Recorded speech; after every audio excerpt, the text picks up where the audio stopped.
नमस्कार, हिमाचल खबरनामा में आपका स्वागत है। मैं हूं कैलाश वर्मा। सबसे पहले नजर डालते हैं कुछ खास सुर्खियों पर।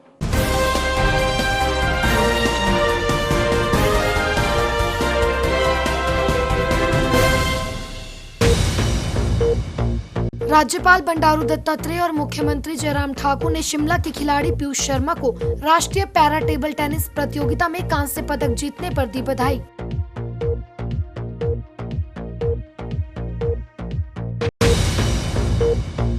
बिलासपुर में आटे में मिलावट पाए जाने का मामला सामने आने के बाद खाद्य आपूर्ति विभाग ने मिल मालिकों पर कसा शिकंजा।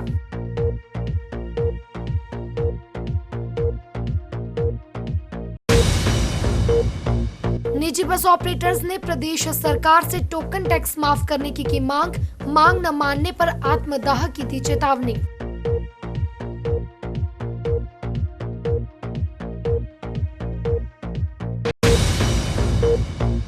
तीन कृषि कानूनों के विरोध में 7 अप्रैल को पांवटा साहिब में होगी किसानों की महापंचायत।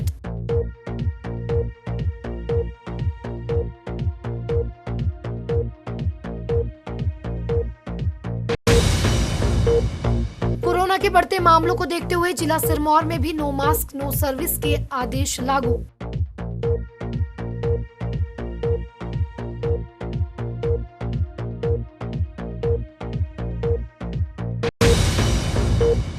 इंदिरा गांधी खेल परिसर में जूडो चैंपियनशिप का आगाज, कोरोना नियमों का रखा जा रहा खास ख्याल।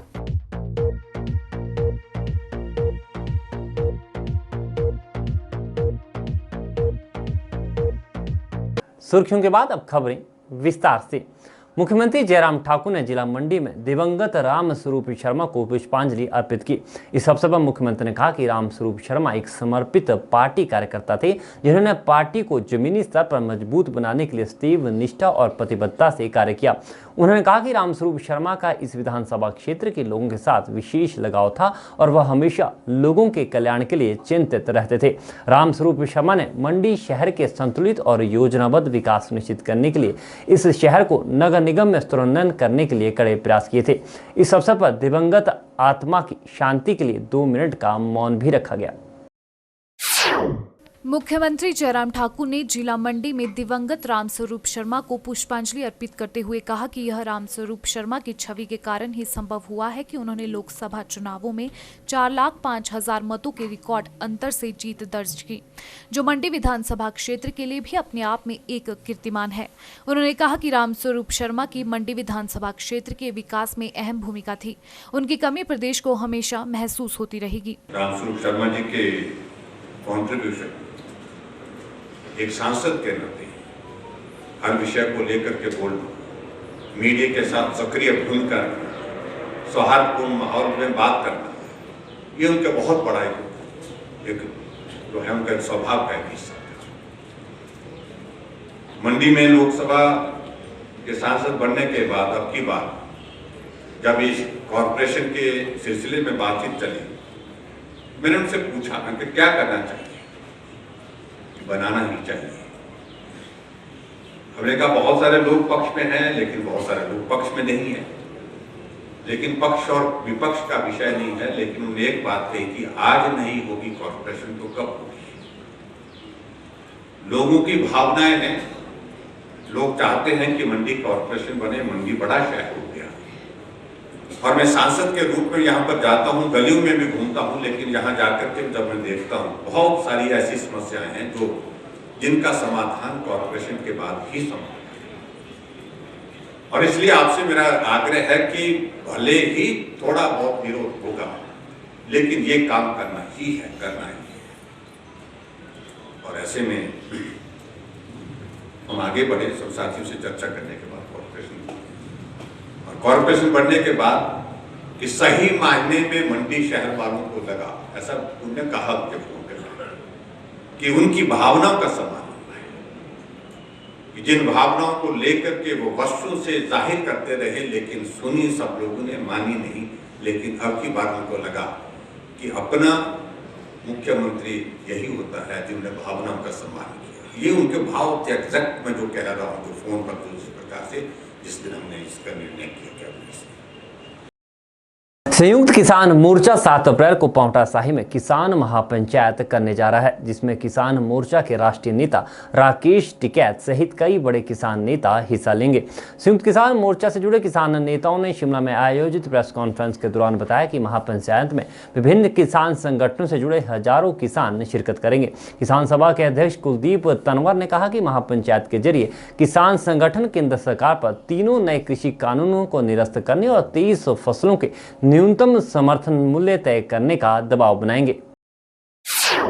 संयुक्त किसान मोर्चा के पदाधिकारियों ने शिमला में पत्रकार वार्ता को संबोधित करते हुए कहा कि किसान आंदोलन को 4 महीने हो गए हैं। प्रदेश में गन्ने, गेहूं, मक्की की कोई खरीद नहीं है। प्रधानमंत्री नरेंद्र मोदी के शासन में किसानों पर अत्याचार किए जा रहे हैं। इन कानूनों से सस्ती फसल खरीदकर स्टोर किया जाएगा और महंगी कीमतों पर बेचा जाएगा। इन कानूनों से किसानों की भूमि पर कब्जा किया जाएगा, जिसके लिए यह कानून बनाया गया है। उन्होंने कहा कि किसान पंचायत में देश के 35,000 किसान भाग लेंगे। उन्होंने कहा कि मोदी को इसलिए चुना गया था कि वे जनता को सुविधाएं देंगे, लेकिन उन्होंने इसके विपरीत ही कार्य किया है। उन्होंने कहा कि इस महापंचायत में किसान नेता राकेश टिकैत भी भाग लेंगे। जो महापंचायत कर रहे हैं किसानों की, इसमें सभी को आना है और सभी का आना जरूरी है। सभी से संबंधित है, सभी किसानों से संबंधित है, सभी और जो उनके साथ लगते हैं किसान के साथ उनसे संबंधित है। तब हम यहाँ पे सबको रिक्वेस्ट करने आए हैं इस माध्यम से, इस मंच से कि पूरे हिमाचल में से कम एक घर में से एक आदमी इस महापंचायत में पहुंचने की कृपा करें। वहीं किसान सभा के अध्यक्ष कुलदीप तनवर ने कहा कि किसानों की मांग है कि 3 कृषि कानून निरस्त किए जाएं। 23 फसलों पर, जिसमें गन्ना, कपास, मक्की आदि पर न्यूनतम समर्थन मूल्य निर्धारित होना चाहिए। प्रदेश में सेब, टमाटर, लहसुन, अदरक पर आधारित उद्योग लगाए जाएं व किसान बागवानों से न्यूनतम समर्थन मूल्य पर सरकार इन्हें खरीदे। विधायक नरेंद्र ठाकुर ने हमीरपुर के बचत भवन में हिमाचल गृहिणी सुविधा योजना के तहत 300 से अधिक महिलाओं को मुफ्त गैस कनेक्शन आवंटित किए। इसका लाभ ऐसे परिवारों को मिलेगा जो प्रधानमंत्री उज्ज्वला योजना और गृहिणी सुविधा योजना से अब तक वंचित रह गए थे। सूबे के हर परिवार को एलपीजी युक्त करने के लिए यह मुहिम प्रदेश सरकार ने छेड़ी है। गृहिणी सुविधा योजना के तहत हर जिले में इसके लिए लक्ष्य दिए गए हैं। वहीं प्रदेश व जिला में बढ़ रहे कोरोना संक्रमण के मामलों पर विधायक ने चिंता जताई और लोगों से सरकार द्वारा जारी एसओपी का पालन करने की अपील भी की। गृहिणी सुविधा योजना के तहत लगभग हमीरपुर विधानसभा क्षेत्र में आज 340 कनेक्शन जो अब दिए गए और जब से प्रदेश में हमारी सरकार बनी है लगभग 3600 कनेक्शन जो है इन 3 सालों में जो है जिनके पास अपने गैस के कनेक्शन नहीं थे गृहिणी सुविधा योजना के तहत दिए गए हैं। इसके अलावा केंद्र की सरकार की योजना आयुष्मान योजना, उसमें अलग से इस योजना के तहत जो पात्र लोग थे उनको गैस के कनेक्शन दिए गए। और आज मैं बड़ा ये कह सकता हूँ कि हिमाचल प्रदेश में आज की डेट में हार्डली कोई ऐसा परिवार बचा हो जिसके पास अपना अलग से गैस का चूल्हा ना हो। तो मैं धन्यवाद करना चाहूँगा इसमें देश के प्रधानमंत्री आदरणीय मोदी जी का, और जिन्होंने आयुष्मान योजना का शुभारंभ किया, और उसके बाद प्रदेश के मुख्यमंत्री श्री जयराम जी का, जो आयुष्मान योजना के तहत जो पात्र लोग नहीं थे उन सबको कवर करके हिमाचल प्रदेश आज भारतवर्ष का पहला राज्य बना है जिसमें हर परिवार के पास अपना गैस का चूल्हा है। इसके लिए मैं प्रदेश के मुख्यमंत्री जी का भी बहुत बहुत धन्यवाद करना चाहूँगा। और साथ में अभी हाल ही के बजट में जो 70 साल के बाद पेंशन की जो ये था प्रावधान था हर महिला और बुजुर्ग के लिए, लेकिन इस बार महिलाओं की एज जो है वो 70 से 65 कर दी, और 65 से 70 साल की जो आयु में जो महिलाएं आ रही हैं उनके लिए पर मंथ 1 महीने का जो है वो पेंशन का प्रावधान भी प्रदेश के मुख्यमंत्री ने किया। हिमाचल प्रदेश में एक बार फिर बढ़ रहे कोरोना के मामलों के बाद सरकार ने फिर से सख्ती बरतनी शुरू कर दी है। संक्रमण से बचाव को लेकर हर स्तर पर एहतियात बरतने के आदेश जारी कर दिए गए हैं। सरकार द्वारा जारी दिशा निर्देशों के तहत सिरमौर जिला प्रशासन ने भी नो मास्क नो सर्विस के आदेश लागू कर दिए हैं। आदेश जारी होने के बाद किसी भी सरकारी कार्यालय में यदि कोई व्यक्ति बिना मास्क के आता है तो उसे कोई भी सर्विस वहां नहीं दी जाएगी। उपायुक्त सिरमौर डॉक्टर RK परूथी ने बताया कि बढ़ते संक्रमण को देखते हुए जिला प्रशासन ने लोगों से अपील की है कि घर से बाहर निकलते ही मास्क का प्रयोग करें और सोशल डिस्टेंसिंग बनाए रखें ताकि कोरोना संक्रमण को फैलने से रोका जा सके। DC Sirmaur doctor R K. Paruthi ने मीडिया से बातचीत करते हुए कहा कि सिरमौर जिला में भी बढ़ते कोरोना संक्रमण को देखते हुए सरकार के आदेशों के बाद नो मास्क नो सर्विस के आदेश जारी कर दिए हैं। उन्होंने कहा कि सरकारी कार्यालयों में आने के लिए कर्मचारियों के अलावा अन्य सभी लोगों को भी मास्क पहनना होगा। उन्होंने कहा कि बसों में सफर करते समय और सार्वजनिक स्थानों पर मास्क पहनना अनिवार्य किया गया है। वहीं आदेश न मानने पर नियमानुसार पुलिस द्वारा कार्यवाही की जाएगी। बढ़ते संक्रमण को देखते हुए जिला प्रशासन ने लोगों से यह भी अपील की है कि घर से बाहर निकलते समय मास्क का प्रयोग करें और सोशल डिस्टेंसिंग बनाए रखें ताकि कोरोना संक्रमण को फैलने से रोका जा सके। प्रशासन ने यह भी फैसला लिया है कि यदि जिला में कोरोना संक्रमण के मामले बढ़ते हैं तो नियमों को और सख्ती से लागू किया जाएगा। कोविड-19 के तहत जिला सिरमौर में भी बाकी स्थानों की जगह जो केसेज में थोड़ा वृद्धि पाई गई है, हालांकि ये लोकलाइज्ड है बड़ू साहब में और जो तिब्बतन सेटलमेंट है, लेकिन इसके बावजूद भी जो भारत सरकार के दिशा निर्देश हैं, हिमाचल प्रदेश सरकार के दिशा निर्देश हैं कि नो मास्क नो सर्विस। कोई भी व्यक्ति किसी भी ऑफिस में जाता है बिना मास्क के आएगा तो उसको कोई भी सर्विस नहीं दी जाएगी। यही सर्विस जो बाकी डिपार्टमेंट्स हैं, ट्रांसपोर्ट है कि बस में कोई भी व्यक्ति बिना मास्क के सवारी नहीं कर सकता, तो सभी विभाग इसमें सुनिश्चित करेंगे कि जो भी गवर्नमेंट की सर्विसेज हैं, जो व्यक्ति कोविड प्रोटोकॉल को फॉलो नहीं करते उनको सर्विसेज ना दी जाएं और पुलिस को केस रेफर किया जाए अगर ऐसा कोई व्यक्ति आता है, ताकि उसका चालान किया जा सके। मैं सभी से अनुरोध करना चाहूँगा कि जो भी कोविड का प्रोटोकॉल है कि हमेशा जब भी आप घर से बाहर निकलते हैं हमेशा मास्क लगा के जाएँ। जो भीड़ भाड़ वाला स्थान है वहाँ पे कम से कम 2 गज की दूरी बना के रखें। उपायुक्त शिमला आदित्य नेगी ने कहा कि बेटियां समाज का मुख्य अंग है और बेटियों को शिक्षित करने के साथ साथ इनकी सुरक्षा भी बेहद महत्वपूर्ण है। उपायुक्त आदित्य नेगी शिमला में महिला एवं बाल विकास द्वारा आयोजित कार्यशाला के दौरान बोल रहे थे। इस मौके पर पंचायत प्रतिनिधियों, व्यापार मंडल और होटल एसोसिएशन के पदाधिकारियों को विशेष रूप से आमंत्रित किया गया था ताकि सभी मिलकर इस अभियान को सफल बना सके। महिला एवं बाल विकास विभाग द्वारा संचालित बेटी बचाओ बेटी पढ़ाओ कार्यक्रम के अंतर्गत शिमला के बचत भवन में 1 दिवसीय कार्यशाला का आयोजन किया गया। शिमला के बचत भवन में आयोजित इस कार्यशाला में उपायुक्त शिमला आदित्य नेगी मुख्य रूप से मौजूद रहे। कार्यशाला में पंचायत प्रतिनिधियों, व्यापार मंडल के पदाधिकारियों और विभिन्न होटल एसोसिएशनों के प्रधान विशेष रूप से आमंत्रित किए गए थे ताकि बेटी बचाओ बेटी पढ़ाओ का नारा और पोषाहार के बारे में प्रत्येक व्यक्ति जागरूक हो सके। इस दौरान उपायुक्त शिमला आदित्य नेगी ने कहा कि बेटियां समाज का मुख्य अंग है और इनकी सुरक्षा और शिक्षा कितनी आवश्यक है, इस बारे में जागरूकता लाने के लिए 1 दिवसीय कार्यशाला का आयोजन किया गया। एक दिवसीय वर्कशॉप रखी गई है। ये अनन्या प्रोग्राम है हमारा बेटी बचाओ बेटी पढ़ाओ के अंतर्गत। तो उसमें हमने ये आज मीटिंग करी है। इसमें हमने जो है पंचायतों के प्रतिनिधि, बीडीसी के चेयरपर्सन वगैरह, इसके अलावा व्यापार मंडल के रिप्रेजेंटेटिव और होटल एसोसिएशन के मेंबर्स को हमने बुलाया था। आज की जो वर्कशॉप का उद्देश्य ये था कि हम जो है लोगों को बेटी बचाओ बेटी पढ़ाओ जो योजना है उसके बारे में अवगत कराएं, उसके बारे में थोड़ा अवेयरनेस करें उसके बारे में, और इसी से संबंधित जो और भी कई सारे इश्यूज़ हैं तो उसके बारे में जो है लोगों को अवेयर करने के लिए, और ताकि ये मैसेज जो है वो एकदम जो लास्ट आदमी है वहाँ तक जाए, उसके लिए आज ये वर्कशॉप की गई है। वहीं जिला कार्यक्रम अधिकारी ने बताया कि बेटी बचाओ बेटी पढ़ाओ कार्यक्रम और पोषण पखवाड़ा के तहत विभिन्न कार्यक्रमों का आयोजन किया जा रहा है। इसी के चलते शिमला में कार्यशाला का आयोजन किया गया ताकि प्रत्येक व्यक्ति को जागरूक किया जा सके। हमारे जो एक्सपर्ट्स हैं, जो आयुर्वेदा डिपार्टमेंट से है, हमारे स्वास्थ्य विभाग से लोग आए हैं। हमारे विभाग के द्वारा लोगों को, महिलाओं को ये जानकारी दी जा रही है कि पोषण का स्तर कैसा होना चाहिए और पोषण को हम अपने जीवन में किस तरह से उतार सकते हैं।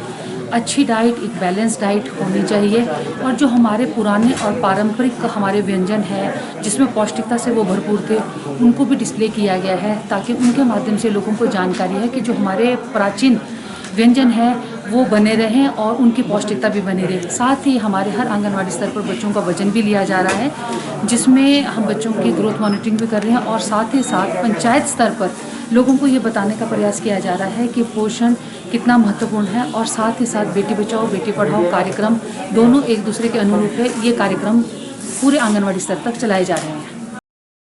किन्हीं कारणों से अपनी शिक्षा पूरी नहीं कर पाए छात्रों के लिए एसओएस के माध्यम से साइंस एजुकेशन लेने में विद्यार्थियों का रुझान बढ़ा है। स्कूल शिक्षा बोर्ड द्वारा पिछले वर्ष शुरू की गई साइंस सिकाई में लगातार छात्रों की संख्या में वृद्धि देखने को मिल रही है। अप्रैल माह में शुरू हो रही बोर्ड की वार्षिक परीक्षाओं में जहां पिछले वर्ष एसओएस के तहत साइंस स्ट्रीम में 872 विद्यार्थी पंजीकृत हुए थे, वहीं इस वर्ष यह संख्या 1637 तक पहुंच गई है। स्कूल शिक्षा बोर्ड के मुताबिक आगामी वर्षों में यह संख्या और बढ़ने के आसार है। हिमाचल प्रदेश स्कूल शिक्षा बोर्ड के अध्यक्ष डॉक्टर सुरेश कुमार सोनी ने कहा कि पहले एसओएस के माध्यम से विद्यार्थी आर्ट्स व कॉमर्स स्ट्रीम में पंजीकृत होते थे, अब पिछले वर्ष से साइंस स्ट्रीम में विद्यार्थियों को पंजीकृत किया जा रहा है। और एसओएस के माध्यम से बच्चों को सारे अवसर मिले पढ़ने के, वो भी सारे प्रयास बोर्ड द्वारा किए जा रहे हैं। पहले जो एसओएस के विद्यार्थी पंजीकृत होते थे वो आर्ट स्ट्रीम से होते थे या फिर कॉमर्स स्ट्रीम से होते थे। अभी तक स्ट्रीमिंग की व्यवस्था अगर आप देखें तो +2 तक यानी +1 और +2 में है। हम जो पेपर लेते हैं वो +2 का लेते हैं एसओएस के विद्यार्थियों का। तो साइंस स्टूडेंट्स को भी हमने अपॉर्चुनिटी अवसर देने का प्रयास पिछले वर्ष से किया था।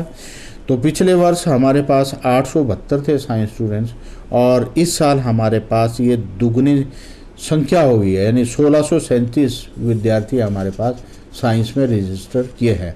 इससे प्रतीत होता है, मुझे हर्ष होता है कि ऐसे विद्यार्थी जो साइंस में पढ़ाई नहीं कर सके किन्हीं कारणों से और फिर वो दोबारा उनको अवसर देने का प्रयास जो बोर्ड ने किया है, तो ये बात बहुत ही प्रसन्नता दे रही है कि विद्यार्थियों का रुझान एसओएस में भी साइंस में एजुकेशन लेने के लिए है और उनकी संख्या लगातार अब बढ़ती जाएगी। बिलासपुर जिले की एक आटा मिल से रेत मिलाकर आटा सप्लाई कर लोगों की सेहत से खिलवाड़ करने के मामले में जिला खाद्य एवं आपूर्ति विभाग हरकत में आ गया है। जिला खाद्य आपूर्ति अधिकारी पवन शर्मा ने विभागीय निरीक्षक के साथ संबंधित फ्लोर मिल का निरीक्षण किया और वहां मौजूद आटे की 81 बोरियों को सील कर दिया।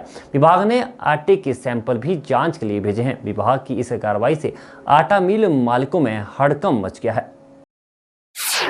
बिलासपुर की एक आटा मिल द्वारा घुमारवी में सप्लाई किए जा रहे मिलावटी आटे की सप्लाई का मामला सामने आने के बाद जिला खाद्य आपूर्ति विभाग हरकत में आ गया है।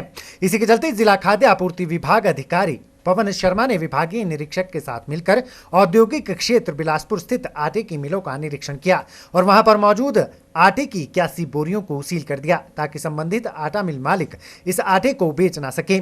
इसके अतिरिक्त विभाग ने मिल से आटे के सैंपल लेकर जांच के लिए लैब भेज दिए हैं। यदि आटे में मिलावट पाई जाती है तो विभाग नियमानुसार आगामी कार्रवाई करेगा और यदि रिपोर्ट सही आती है तो विभाग सील की गई आटे की बोरियों को रिलीज कर देगा। विभाग की इस कार्रवाई से आटा मिल मालिकों में हड़कंप मच गया है। जानकारी के अनुसार विभागीय टीम ने औद्योगिक क्षेत्र बिलासपुर में स्थित 2 अन्य आटा मिलों से आटे के सैंपल भी लिए हैं, जिन्हें भी विभाग ने जांच के लिए लैब भेज दिया है। वहीं विभाग ने सभी निरीक्षकों को निर्देश जारी किए हैं कि वे अपने अपने क्षेत्र में आने वाली आटा मिलों से आटे के सैंपल एकत्रित करके उन्हें जांच के लिए लैब भेजें। इसके अतिरिक्त विभाग ने सभी निरीक्षकों को निर्देश दिए हैं कि बाहरी राज्य या जिलों से आने वाले आटे की जांच करें। इसके अलावा अन्य खाद्य पदार्थों की जांच करना भी सुनिश्चित करें ताकि लोगों के स्वास्थ्य के साथ किसी प्रकार का खिलवाड़ न हो सके। जिला खाद्य आपूर्ति अधिकारी पवन शर्मा ने इसकी पुष्टि करते हुए बताया कि संबंधित आटा मिल के गोदाम में पड़ी आटे की 81 बोरियों को सील कर दिया गया है।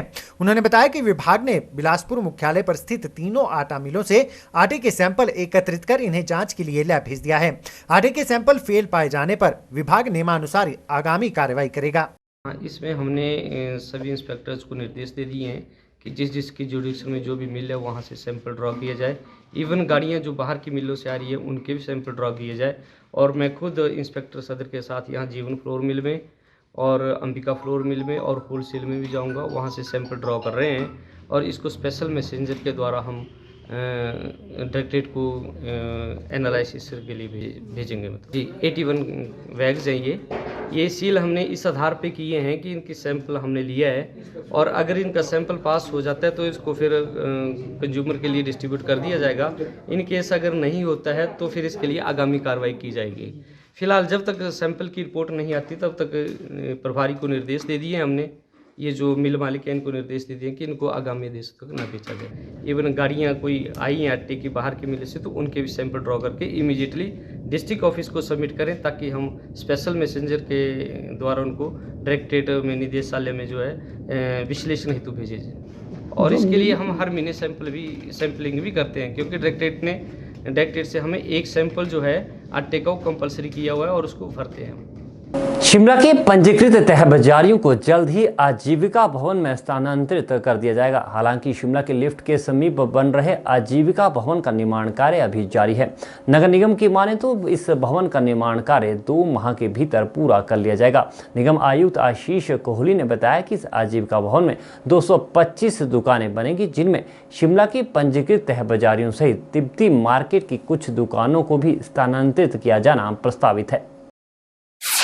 नगर निगम जो है तह बाजारी इसको रिहेबिलिटेट करने के लिए प्रयासरत है और इसी की कंटिन्यूटी में एक आजीविका भवन जो है हमारा लिफ्ट के ऑपोजिट वो बन रहा है और इसमें काफ़ी काम तो हो चुका है।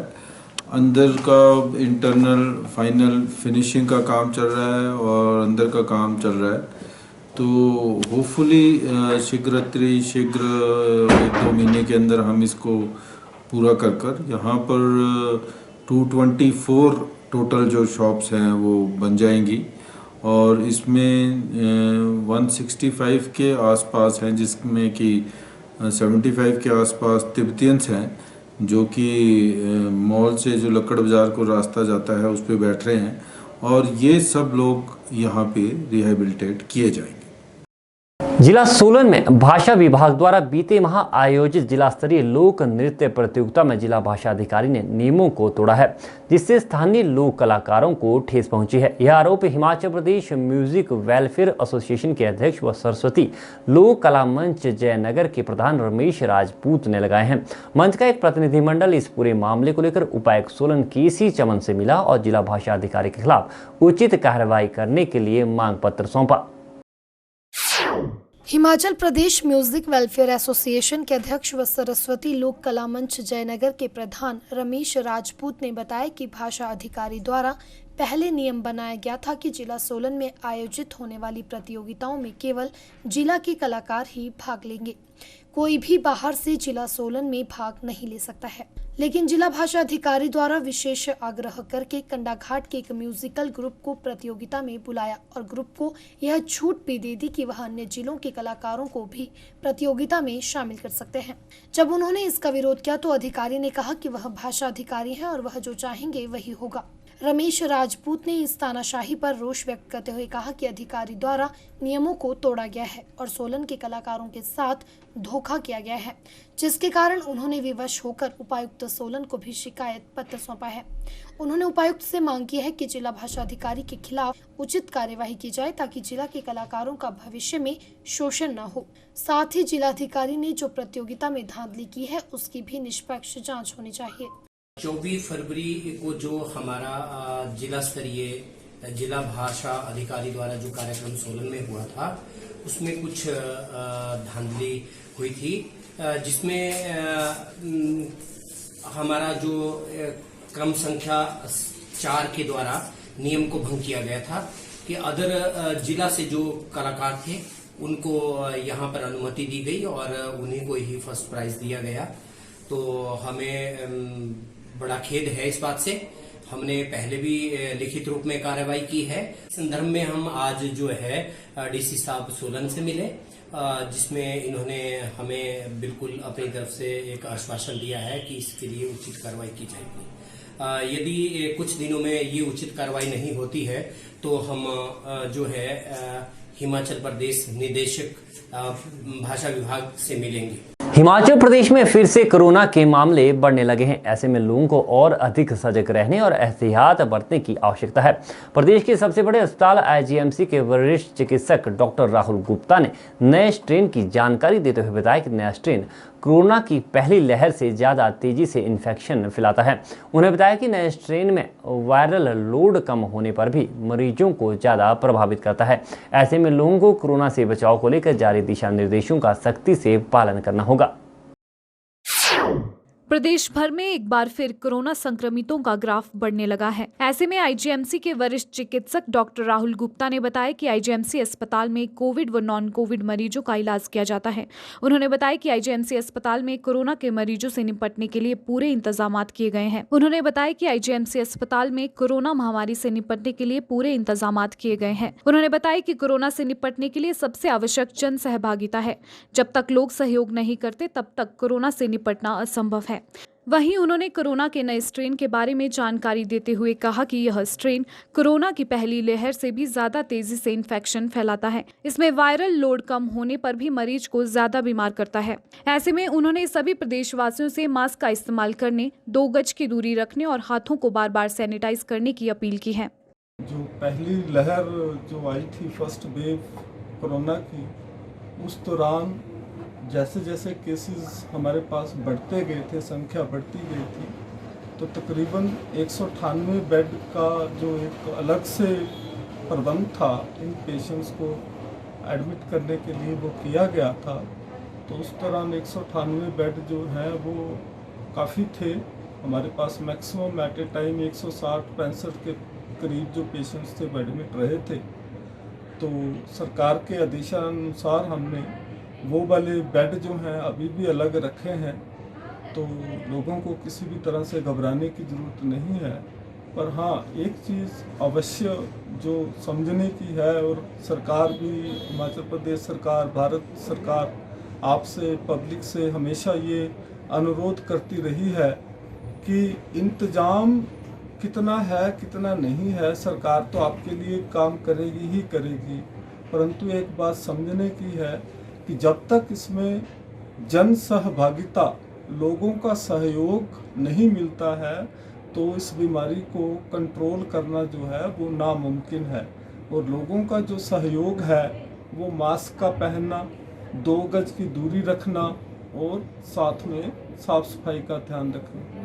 तो आपके माध्यम से हम बार बार ये अपील कर रहे हैं, लोग घबराएं नहीं, सरकार तो अपना कार्य करेगी ही, परंतु जो हम फिर से बोलते हैं कि जन सहभागिता के बिना कोरोना पे काबू पाना जो है वो बहुत मुश्किल है। और ये जो 2 कार्य हैं, खासकर एक मास्क का लगाना और दूसरा 2 गज की दूरी अपना के रखना, तो मुझे लगता है आज की डेट में अगर कोई अनपढ़ भी है तो उसको भी ये बात जो है वो अच्छी तरह से समझ आगी होनी है कि ये क्यों ज़रूरी है। तो आप कहीं भी आते जाते हो तो पहले जैसी, हम जो पर्सनली सोचते हैं, पहले जैसी लॉकडाउन की स्थिति नहीं आनी चाहिए। जो इकोनॉमिक एक्टिविटी है, लोगों से रोज़गार के संबंधित है, लोगों को खाने को खाना भी चाहिए, रोज़गार भी चाहिए, जेब में पैसे भी चाहिए। तो सरकार जो समन्वय है वो तभी रख पाएगी अगर लोग उसमें सहयोग करेंगे। और ये जो मास्क है और 2 गज की दूरी है, आप सारे ही काम कर सकते हैं अगर आप इन 2 मूल मंत्रों पे जो हैं अपने जीवन का अभिन्न अंग अगर इसको आप बना लेते हैं। हिमाचल प्रदेश निजी बस ऑपरेटर संघ ने सरकार से कोरोना काल में बस ऑपरेटरों को राहत देने की गुहार लगाई है और 31 मार्च 2021 तक का टैक्स माफ करने की मांग की है। निजी बस ऑपरेटर संघ के अध्यक्ष राजेश पराशर ने कहा कि कोविड के चलते निजी बस ऑपरेटरों को आर्थिक नुकसान हुआ है। सवारियां बेहद कम होने से कमाई नहीं हो रही है, ऑपरेटर डीजल का खर्च नहीं निकाल पा रहे हैं और लोन की किस्त तक नहीं चुका पा रहे हैं। ऐसे में सरकार टैक्स माफ करके बस ऑपरेटरों को राहत प्रदान करे। हिमाचल प्रदेश निजी ऑपरेटर संघ के अध्यक्ष राजेश पराशर ने कहा कि संघ अपनी मांगों को लेकर प्रधान सचिव परिवहन से मिला। उन्होंने बताया कि सचिव ने उनके मामले को निगम के चुनावों के बाद होने वाली कैबिनेट में ले जाने का आश्वासन देकर राहत देने की बात कही है।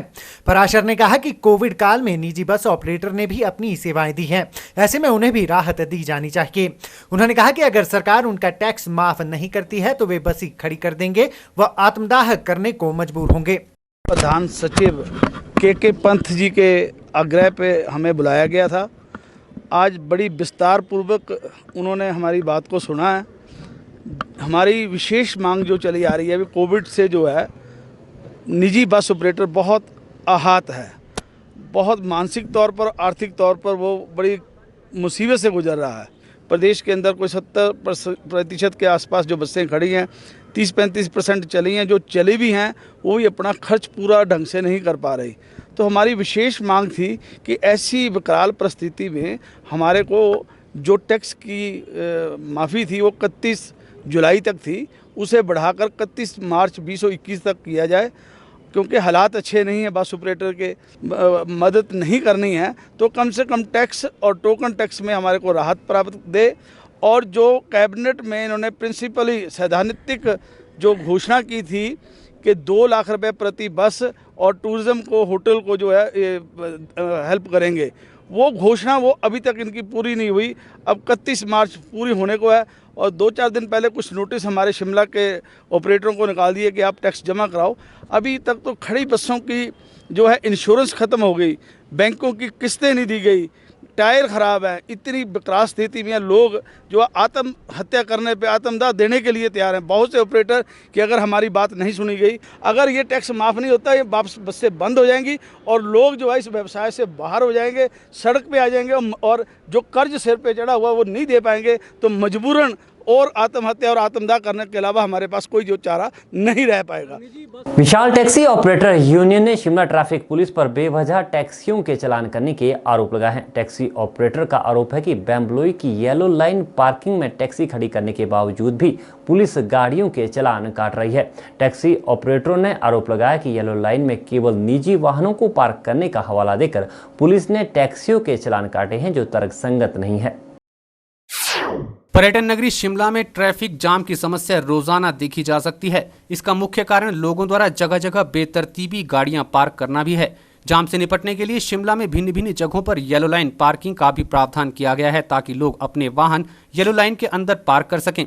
लेकिन शिमला के बेम्बलोई में येलो लाइन के अंदर पार्क की गई टैक्सियों के पुलिस द्वारा चालान किए जाने के टैक्सी ऑपरेटरों ने आरोप लगाए हैं। टैक्सी ऑपरेटरों का कहना है कि उनके वाहन येलो लाइन के अंदर थे, बावजूद इसके बेवजह चालान काटे जा रहे हैं। उन्होंने प्रशासन से मांग की है कि उन्हें टैक्सियां पार्क करने के लिए उचित स्थान उपलब्ध करवाया जाए। कल का एक हादसा है जो ये येलो लाइन पार्किंग के लिए लगाई है सरकार ने, उसमें टैक्सियां खड़ी करने के लिए कल एक ASI मना कर रहा था और उसने कहा है कि अगर आप यहाँ खड़ी करेंगे गाड़ियाँ तो आपका चालान होगा। और ये जो पार्किंग बनी है स्पेशली प्राइवेट गाड़ियों के लिए है और इसमें कोई भी कमर्शियल गाड़ी खड़ी नहीं हो सकती। तो हम ये जानना चाहते हैं कि फिर कमर्शियल गाड़ियाँ कहाँ खड़ी होंगी, उसके लिए आपने अलग से कहाँ पार्किंग बनाई है। गवर्नमेंट से हमारा ये सवाल है कि ये बताएं कि हम कहाँ जाएं। आप प्रशासन से यही करते हैं कि वो हमारे लिए कहीं प्रोवाइड करें या जगह बनाएं, हमें पार्किंग दें या कहीं हमें स्टैंड दें ठीक ढंग का, तो ताकि हमारी इतनी 50-60 गाड़ियाँ उसको भी खड़ी करने का कोई इंतजाम किया जाए। तो कल जो है हम लोगों की गाड़ियों का चालान ज़बरदस्ती किया जा रहा था। जिस टाइम ASI से मिले, हमने कहा सर चालान क्यों हो रहा है, तो उन्होंने कहा कि हमारे को पीछे से ऑर्डर आए हैं कि यहाँ पर सिर्फ कमर्शियल गाड़ियाँ लगेगी, ना ही टैक्सी लगेगी। तो हम ये जानना चाहते हैं कि टैक्सी गाड़ियाँ कहाँ लगेगी। बट ये जो सरकार है वो ये कह रही है कि यहाँ पर टैक्सी गाड़ी नहीं लगेगी, यहाँ सारी जो गाड़ियाँ लगेगी प्राइवेट गाड़ियाँ लगेगी। बंगलोई के अंदर गाड़ी लगा रहा था, पुलिस वाले मेरा चालान करने आ गए, तो मैं गाड़ी कहाँ लगाऊँ, जबकि वो लाइन के अंदर गाड़ियाँ लग रही हैं, लाइन से बाहर नहीं है और पुलिस वाले नाजायज चालान कर रहे हैं। प्रशासन को चाहिए कि वहाँ हमारे को पार्किंग के लिए अलाउ करें। वहीं SP शिमला मोहित चावला ने कहा कि शिमला में ट्रैफिक जाम से निपटने के लिए रोजाना करीबन 200 पुलिस जवान विभिन्न जगहों पर तैनात किए गए हैं, लेकिन लोगों के सहयोग की भी आवश्यकता है। उन्होंने कहा कि यदि येलो लाइन में टैक्सीज के चालान काटे गए हैं तो इस बारे में DSP ट्रैफिक से भी बात की गई और इस मामले को सुलझाया जाएगा। देखिए, शिमला में एक ट्रैफिक चैलेंज है हमारे लिए, कहीं ना कहीं मिसमैच है इंफ्रास्ट्रक्चर का और ट्रैफिक जो रोड इंफ्रास्ट्रक्चर रहते हैं। शिमला पुलिस का यही प्रयास रहता है कि जो कम्यूटर्स हैं, जो हमारी आम जनता है और जितने भी स्टेक होल्डर्स हैं, जिसमें हमारे टैक्सी ऑपरेटर्स, हमारी buses, private buses operator, truckers जो भी हैं, एक इनमें तालमेल बना रहे और कम से कम प्रॉब्लम का फेस करना पड़े। इसी के मद्देनज़र ऑलमोस्ट 200 जवान रोज़ अपनी ड्यूटी सुबह 7 से लेकर 11 बजे तक ड्यूटी देते हैं। कई पॉइंट्स ऐसे हैं जहाँ चौक पॉइंट्स हैं जहाँ पे आप गाड़ी नहीं लगा सकते और कई जगह ऐसी है कि अभी हम येलो लाइनिंग एडमिनिस्ट्रेशन और हम मिलकर येलो लाइन का भी प्रस्ताव कर रहे हैं, जिसके ऊपर काम भी चल रहा है। अब टैक्सी यूनियन को कुछ इश्यूज़ हैं, मैंने DSP ट्रैफिक साहब को बोला है कि देखा जाए और इनकी जो भी प्रॉब्लम है इसका समाधान निकाला जाए। जहाँ तक रोड इंफ्रास्ट्रक्चर की बात है, उसके लिए प्रॉपर अवधि रहती है, टाइम लगता है रोड इंफ्रास्ट्रक्चर क्रिएट करने में। पार्किंग फैसिलिटीज़ बोलिए आप, पेडेस्ट्रियन पाथ बोलिए, उसमें स्मार्ट सिटी में बहुत काम करने को देख रहे हैं और मिल रहा है। बहुत काम बड़ी तत्परता से चला हुआ है। आई एम श्योर कि आने वाले समय में धीरे धीरे करके छोटे छोटे माइक्रो पॉइंट्स पे ट्रैफिक प्रॉब्लम सॉल्व होगी और आने वाले समय में हमें एक अच्छा शिमला में मोबिलिटी व्यवस्था देखने में मिलेगी। शिमला के इंदिरा गांधी खेल परिसर में 31वीं राज्य स्तरीय जुडो प्रतियोगिता का आगाज हो गया है। प्रतियोगिता का शुभारंभ IAS अधिकारी नीरज शर्मा ने किया। राज्य स्तरीय इस प्रतियोगिता में प्रदेश के 8 जिलों के 200 प्रतिभागी हिस्सा ले रहे हैं। राजधानी शिमला के इंदिरा गांधी खेल परिसर में राज्य स्तरीय जूडो प्रतियोगिता का आगाज हो गया है। प्रदेश जूडो एसोसिएशन की तरफ से इंदिरा गांधी खेल परिसर में यह राज्य स्तरीय जूडो प्रतियोगिता करवाई जा रही है। इस जूडो चैंपियनशिप में 8 जिलों के 200 प्रतिभागी भाग ले रहे हैं। वहीं प्रतियोगिता में IAS नीरज कुमार शर्मा ने बतौर मुख्य अतिथि शिरकत की।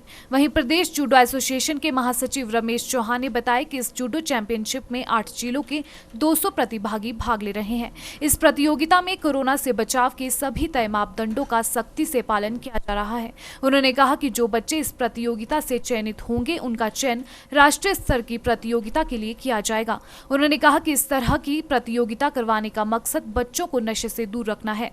रमेश चौहान ने कहा कि इस तरह की प्रतियोगिता से बच्चे शारीरिक और मानसिक रूप से भी मजबूत होते हैं। ये जो हमारी स्टेट जूडो चैंपियनशिप हो रही है, इसमें हमारे 8 डिस्ट्रिक्ट से बच्चे आए हैं और ये जो चैंपियनशिप है ये 26 से हमारी 28 तक चलनी है और आज इसका पहला दिन है। करीब 200 बच्चे पार्टिसिपेट कर रहे हैं और जो बच्चे यहाँ सेलेक्ट हो गए उसके बाद जब हमारे नेशनल हो गए उसके लिए कैंप लगेगा। मई जून में हमारे जो है ये बच्चे नेशनल के लिए जो इनको चयन किया जाएगा। तो जो बच्चे हैं स्पोर्ट्स में आते हैं और फिजिकली फिट होते हैं, नशे से दूर रहते हैं और सबसे बड़ा फ़ायदा है स्पोर्ट्स में क्या होगा कि जब ये नेशनल स्टेट खेलते हैं बच्चे, इनको एजुकेशन में एक परसेंटेज मिलती है इसकी 5 या 10% और एम्प्लॉयमेंट में मिलता है। और ये पहली प्रतियोगिता और ये हिमाचल में जो स्टेट लेवल की जूडो संघ करा रहा है। शिमला में पत्रकार वार्ता को संबोधित करते हुए प्रांत संघ चालक प्रोफेसर वीर सिंह रांगड़ा ने कहा कि गत वर्ष कोविड की वजह से संघ का कार्य भी प्रभावित हुआ, जिसके कारण संघ द्वारा लगाई जाने वाली शाखाएं भी नहीं लग पाई। इसके अलावा कोरोना काल में संघ द्वारा 90,000 मास्क वितरित करने के साथ ही रक्तदान व अन्य माध्यमों से भी जनसेवा के कार्य किए गए। संघ की बैठक में श्री राम जन्मभूमि पर मंदिर निर्माण के प्रस्ताव के साथ ही कोविड महामारी के सम्मुख खड़ा भारत विषय पर 2 प्रस्ताव भी पारित किए गए। अभी हमारी अखिल भारतीय प्रतिनिधि सभा हुई बेंगलुरु में, उसको लेकर ये पत्रकार वार्ता का आयोजन किया गया है और संघ का ये चुनावी वर्ष भी था। तो हमारे जो सर कार्यवाह हैं, परम पूजनीय सरसंघ चालक के बाद जो दूसरा सर्वोच्च दायित्व रहता है वो सर कार्यवाह का रहता है। तो उनका भी वो चुनाव था और उस चुनाव में हम सबकी जानकारी में आया होगा कि श्रीमान दत्तात्रेय होसवले जी इस बार संघ के सर कार्यवाह निर्वाचित हुए हैं। इससे पहले वो अभी हाल ही तक वो सह सरकार्यवाह का दायित्व निर्वहन कर रहे थे 2009 से लेकर 2021 तक। वहाँ पर साथ में प्रस्ताव भी पारित हुए। एक प्रस्ताव राम मंदिर को लेकर है जो 5 अगस्त 2020 को सर्वोच्च न्यायालय की जो 5 जजों की जो खंडपीठ थी, उन्होंने जो मंदिर निर्माण के लिए जो निर्देश दिया था, जो वर्डिक्ट डीड थी, उसके कारण से जो देश में एक सौहार्दपूर्ण वातावरण रहा है, एक एकात्मता को वो प्रतिबिंबित करता है जो वातावरण रहा है, उसकी खुशी में संघ ने एक प्रस्ताव पारित किया है। श्री राम जन्मभूमि पर मंदिर का निर्माण, उसको भारत की अंतर्निहित शक्ति का प्रकटीकरण संघ मानता है। और दूसरा, ये जो कोरोना वायरस डिजीज के कारण, कोविड-19 के कारण से जो पूरी दुनिया में जो हाहाकार मची थी और हमारे देश ने जिस कुशलता के साथ जो मैत्री भाव से इस समस्या को हल किया है, इतनी बड़ी जनसंख्या का हमारा देश है, लगभग 135 करोड़ की जनसंख्या का हमारा देश है, वहाँ पर ये जो कोरोना वायरस डिजीज़ को, कोविड को जिस प्रकार से हमने हैंडल किया है, उसके लिए भी एक प्रस्ताव पारित किया, कोविड महामारी के सम्मुख खड़ा एकजुट भारत। हिमाचल खबरनामा के इस अंक में इतना ही। नमस्कार।